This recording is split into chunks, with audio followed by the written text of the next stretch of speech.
Bom, então agora que você já fez lá a verificação de aprendizagem, vamos corrigir aqui as questões que traz todo o conteúdo que a gente viu no curso até aqui, não é? Resumindo aí toda essa primeira parte, todo esse primeiro bloco do nosso curso de raciocínio lógico, a parte das proposições, das equivalências, dos argumentos, tá certo? Vamos lá então, mesmo que você tenha acertado as questões, conferido lá no gabarito, é importante que você veja a solução, porque de repente você chegou à resposta certa por um caminho inválido, por um caminho errado, e é importante que você confira. Ou você fez mais rápido, sei lá, de repente, né? É sempre bom você comparar aí a solução que você deu e a que eu dei. Beleza? Vamos lá então. Olha aí, ó. Primeira questão. A sentença: quem é o maior defensor de um Estado não intervencionista, que permite que as leis de mercado sejam as únicas leis reguladoras da economia na sociedade? O presidente do Banco Central ou o ministro da Fazenda? É uma proposição com... Pode parar, pode parar, pode parar. Isso é uma proposição? Não. Proposição tem que ser sentença declarativa. Não pode ser sentença interrogativa. Então, quando ele lança esta sentença, coloca uma pergunta e diz: é uma proposição que pode parar, isso aí já não é proposição e o item está errado. Beleza? Veja aqui, ó. No gabarito, gente, se você está começando agora, né, as provas do CESP e UNB, a gente comentou um pouco disso nas aulas anteriores, né, do Centro de Seleção da Universidade de Brasília. Então, lá estaria mais ou menos assim, ó. Questão 1. Questão 1, aí o gabarito vem assim, ó, certo? E aqui uma bolinha com errado. Aí você viu que o item está o quê? Isso que ele afirmou aqui está o quê? Está errado, não está? Aí você vai na questão 1 e pinta aqui, ó. Pronto, essa é a sua resposta. E aí lá no gabarito, quando a banca divulgar, vai divulgar assim: questão 1, gabarito, errado. Aí você, opa, acertei a questão. Entenderam? Muito bem. Texto para as questões de 2 e 3, ou 2 a 3, né? Quando o governo e as leis vigentes são incapazes de administrar os conflitos existentes entre as classes dominantes e as chamadas forças populares, ou de impedir o aumento do espaço político dessas forças, as classes dominantes apelam para golpes de Estado. Considere as seguintes proposições. Lá vai a questão 2. P. O governo é incapaz de administrar os conflitos existentes entre as classes dominantes e as forças populares. Q. As leis vigentes são incapazes de administrar os conflitos existentes entre as classes dominantes e as chamadas forças populares. R.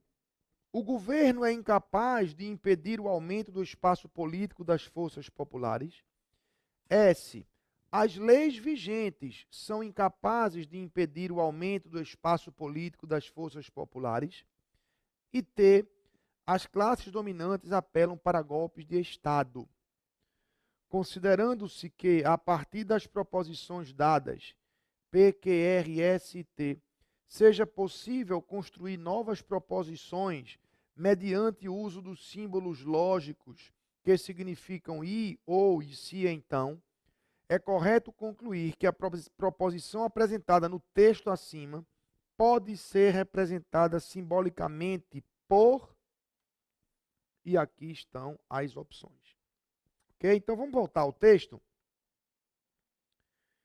e vamos chamar aqui, ó, atenção para alguns detalhes. Primeiro, quando ele bota aqui quando, você vai lembrar que isso é um se então, não é?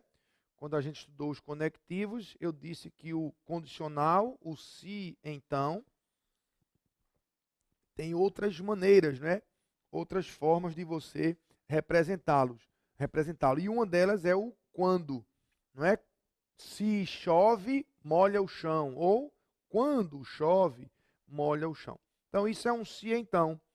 E o então você tem que perceber que está implícito aqui, ó. Veja que isso depende também de uma boa leitura do texto, né? Ó, se o governo e as leis vigentes são incapazes de administrar os conflitos existentes entre as classes dominantes e as chamadas forças populares, ou de impedir o aumento do espaço político dessas forças, vírgula, então, subentendido, né, as classes dominantes apelam para golpes de Estado. O CESP gosta muito de fazer isso, gente. Ele bota um texto muito grande para ver se ele desgasta você. O que eu sugiro é isso: tente simplificar o texto, né, encurtando as frases, tirando o que não é essencial. Claro, se você observar que a frase está mantida ali, né, no seu sentido. Veja o que eu falo aqui, ó, vê. Eu vou simplificar isso para isso. Ó. Se o governo e as leis são incapazes, não é, de administrar esses conflitos, ou se o governo e as leis são incapazes de impedir o aumento, não é? Se são incapazes de administrar ou se são incapazes de impedir. Porque em todo caso, seja o governo, seja a lei, há incapacidade de administrar. E o impedimento é no aumento do espaço. Então ele bota isso aqui para a frase ficar muito grande. Ó. A gente podia enxugar isso assim, ó. Se o governo é incapaz de administrar e as leis são incapazes de administrar. O quê? Os conflitos existentes entre as classes dominantes e as chamadas forças populares. Ou o governo é incapaz de impedir e as leis são incapazes de impedir. O quê? O aumento do espaço político, percebeu? Eu estou indo na essência da frase, só para eu ter um resumo disso aí e poder traçar a arquitetura correta da proposição. Então, ó, quando ele diz o governo é incapaz de administrar e as leis são incapazes de administrar, eu vou voltar aqui, ó, e vou dizer assim, ó, se o governo é incapaz de administrar e as leis são incapazes de administrar, tá vendo? Se P e Q, não é? Cadê ele? Ou o quê? O governo é incapaz de impedir e as leis são incapazes de impedir. O governo é incapaz de impedir, R, e as leis são incapazes de impedir, S. Então, ou R e S, então, o que acontece? As classes dominantes apelam para golpes de Estado, que é a proposição T que ele classificou. Quer dizer, se acontece isso ou aquilo, então as classes dominantes apelam para o golpe. O que é isso? O governo é incapaz de administrar os conflitos e as leis são incapazes de administrar o conflito. Ou o governo é incapaz de impedir o aumento e as leis também são incapazes de impedir o aumento. Então, as classes dominantes apelam para golpe de Estado. Então, a gente tem aqui no antecedente um ou, com duas conjunções, e o consequente é a proposição T. Então, fica se P e Q ou R e S, então T. E olha aqui, se P e Q ou R e S, então T está na letra A. Percebeu? Frases longas, né? Cheias de complementos, cheias de coisas, para que ela fique grande e talvez você fique nervoso, porque a frase está muito grande. Tente enxugar. Se o governo é incapaz de administrar e as leis são incapazes de administrar, ou se o governo é incapaz de aumentar, sei lá o quê, e as leis também são incapazes de aumentar, então as classes populares apelam para o golpe. Pronto. É um se então. Beleza? Letra A. Vamos em frente. Terceira. O número de linhas da tabela verdade correspondente à proposição do texto inicial é igual a... Vou só voltar aqui para você ver que a proposição do texto, ela envolve 5 proposições simples, não é? Ela envolve 5 proposições simples. E a gente viu que o número de linhas de uma tabela verdade corresponde a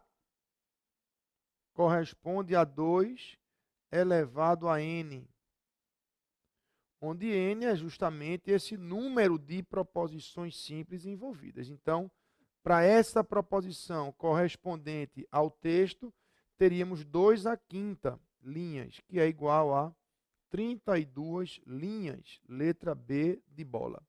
São 5 proposições simples envolvidas, então temos 32 linhas na tabela verdade. Sempre lembrando que a continha é essa, ok? 4.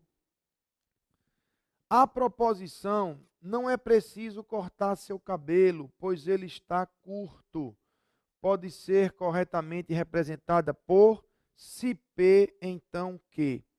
Muito cuidado aqui, gente. Eu chamei a atenção de vocês para isso.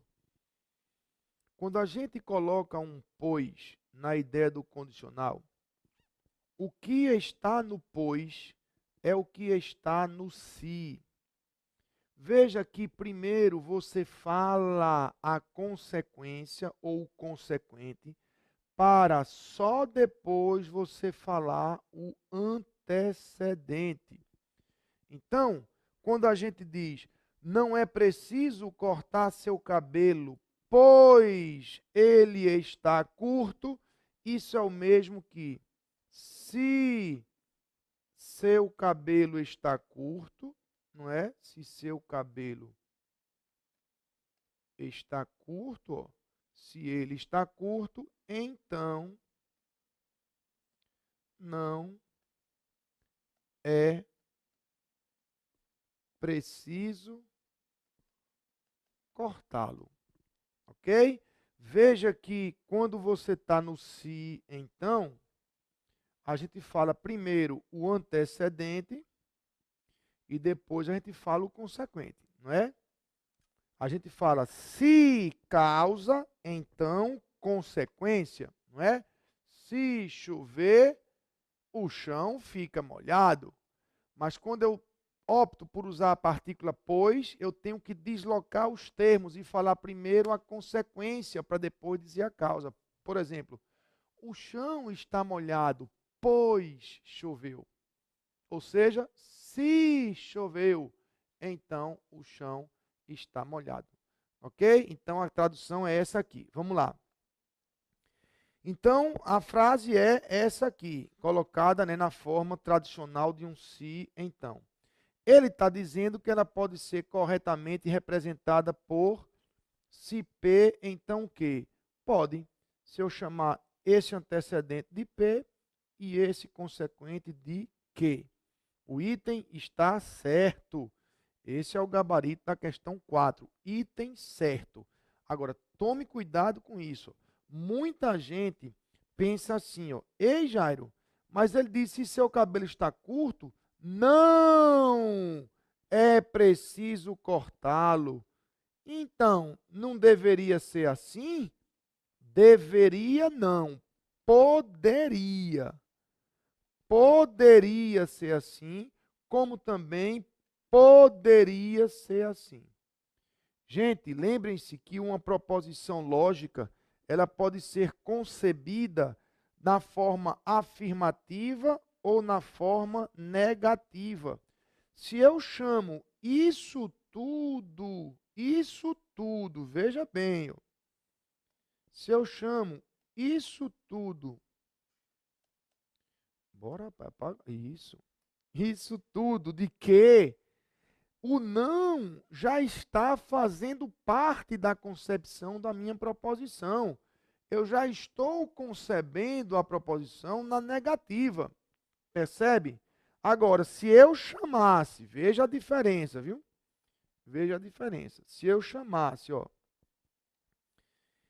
isso aqui de que, opa, se a minha proposição que significa é preciso cortá-lo, este não ficou de fora dela.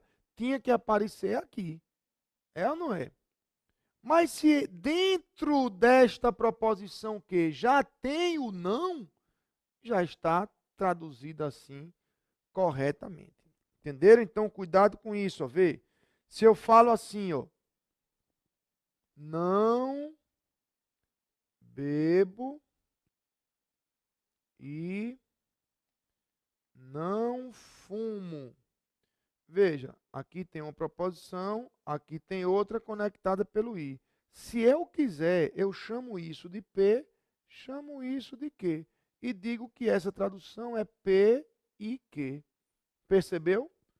Como também, se eu quiser, é uma codificação, né? Eu posso fazer, vamos admitir que P é bebo e que Q é fumo. Ah, então o não ficou de fora. Teria que ser não bebo e não fumo. Percebeu?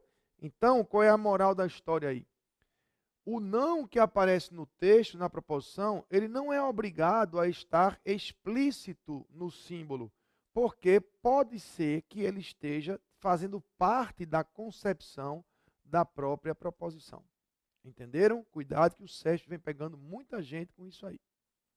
Vamos em frente? Lembrando que, claro, qualquer dúvida que você tenha de uma questão aqui, você manda lá para a sua mensagem, tá certo? E que a gente combinou de, ao mandar a dúvida, você anexar o enunciado da questão, tá certo? Isso é importante, então, vê só.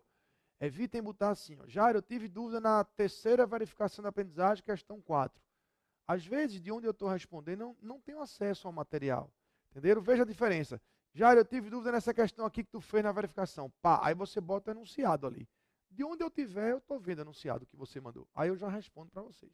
Tá certo? Então, procure botar sempre o enunciado na própria mensagem, porque agiliza mais no retorno. Ok? Vamos lá? Mais uma. A tabela acima corresponde ao início da construção da tabela verdade da proposição S, composta das proposições simples P, Q e R. Julgue os itens seguintes a respeito da tabela verdade de S. Veja que, de fato, isso corresponde ao início, não é? Ó? Eu fazia assim, ó, vê. Essa parte aqui, ó, que está à esquerda, é justamente o início.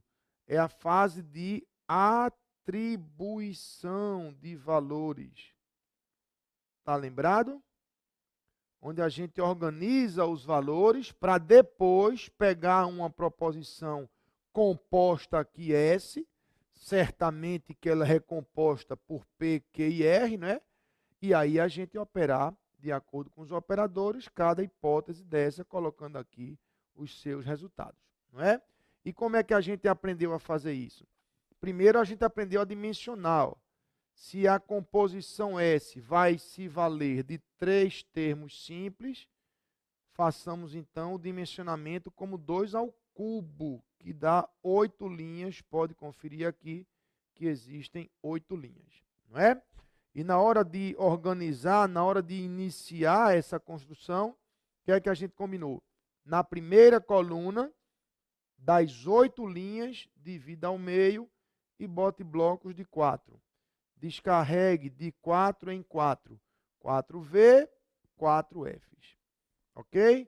Na coluna seguinte, a metade de 4, 2. Então, descarregue de 2 em 2. De 2 em 2. Ok?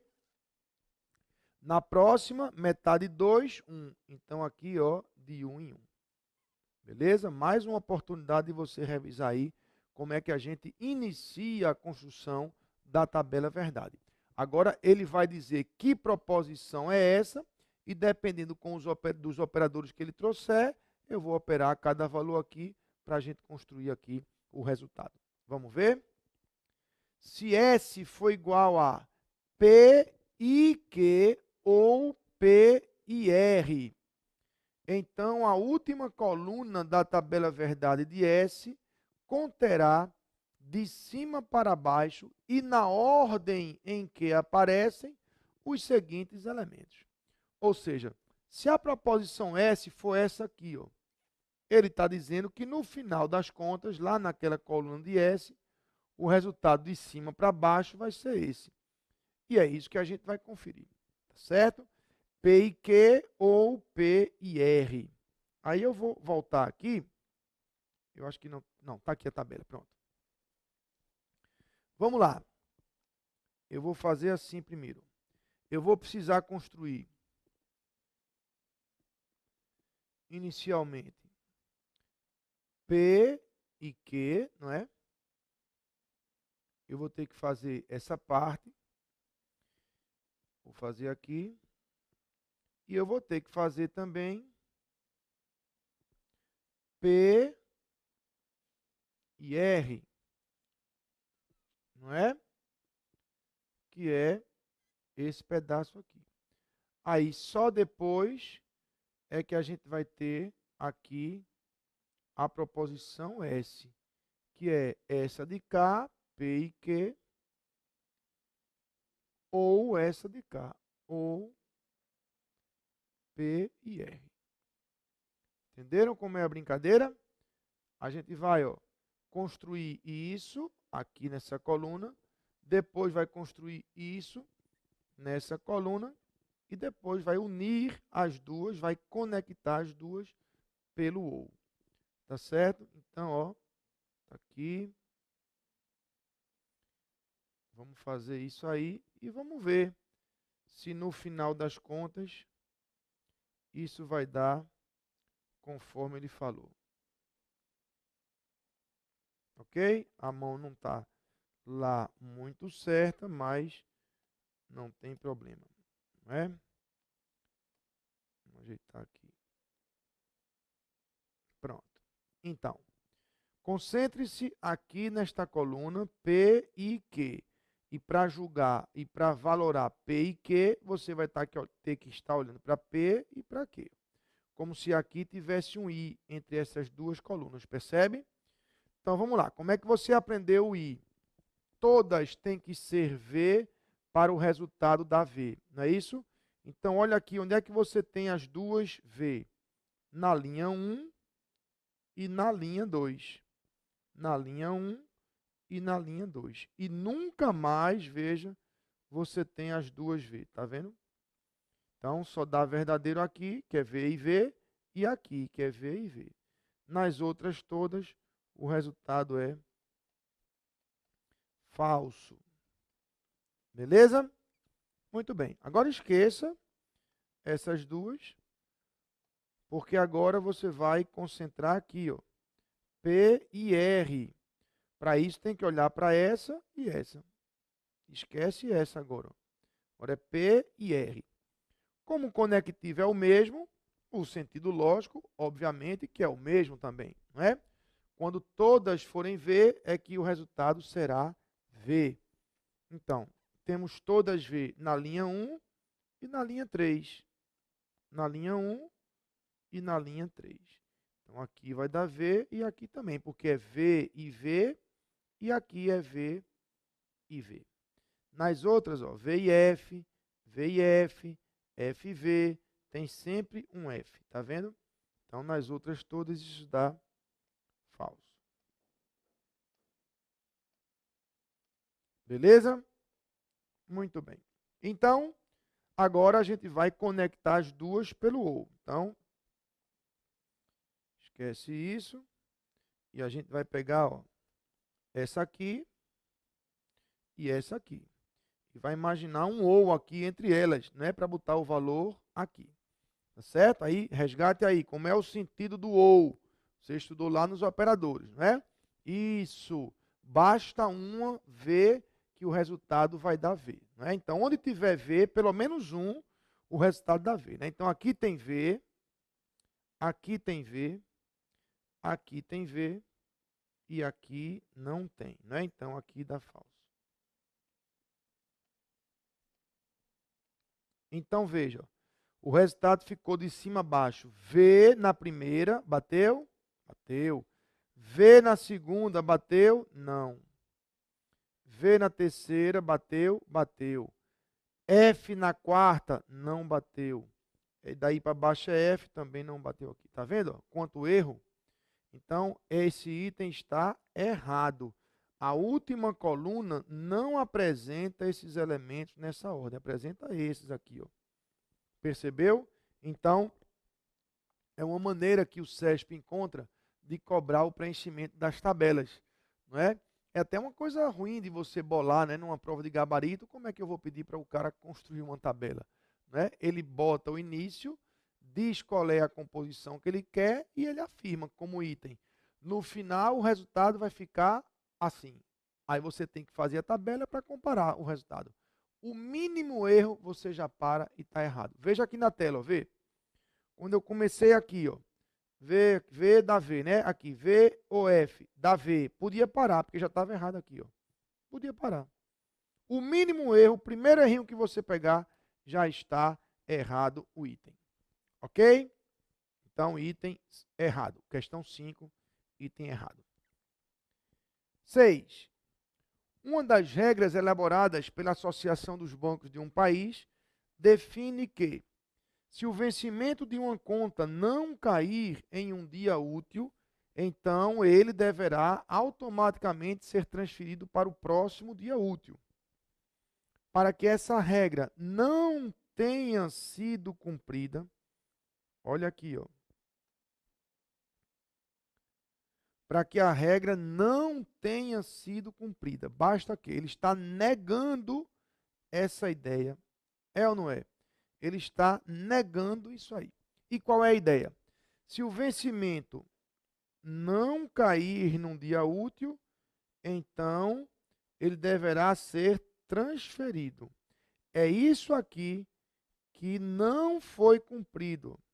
Está negando este se então. Está vendo?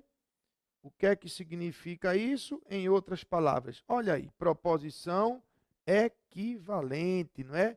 Negação de um condicional. Veja aí no seu resumo se não é a quarta regra que a gente estudou aqui. Não é? A negação de um condicional. Qual é a frasezinha que eu sugeri para você gravar? Isso, copia a primeira e nega a segunda. Primeira é isso, com antecedente, né? Segunda é isso. Então, você vai copiar a primeira e negar a segunda, porque é assim que a regra pede. Você copia a primeira e nega a segunda. Então, para que esta regra não tenha sido cumprida, basta que, ora, o vencimento de uma conta não tenha caído em um dia útil e não tenha sido transferido. Veja, uma conta cujo vencimento não caía num dia útil, não tenha seu vencimento transferido. Letra E. Percebeu? Se a lei diz que caindo no dia útil, ou não caindo num dia útil, ela tem que ser transferida, onde é que o banco erra? Quando é que o banco erra? Quando uma conta não tem o vencimento no dia útil e o banco não transfere. Aí ele infringiu o que foi combinado. O combinado é que se não caísse, transferia. E a minha conta não caiu e o banco não quis transferir. Olhe para a tela. Não caiu e o banco não quis transferir. Então, esse banco infringiu aquela lei, aquilo que foi combinado. Tá certo? Então, marque aí essa questão número 6, letra E. Ok? E daqui a pouco, no terceiro bloco, a gente segue continuando essa correção.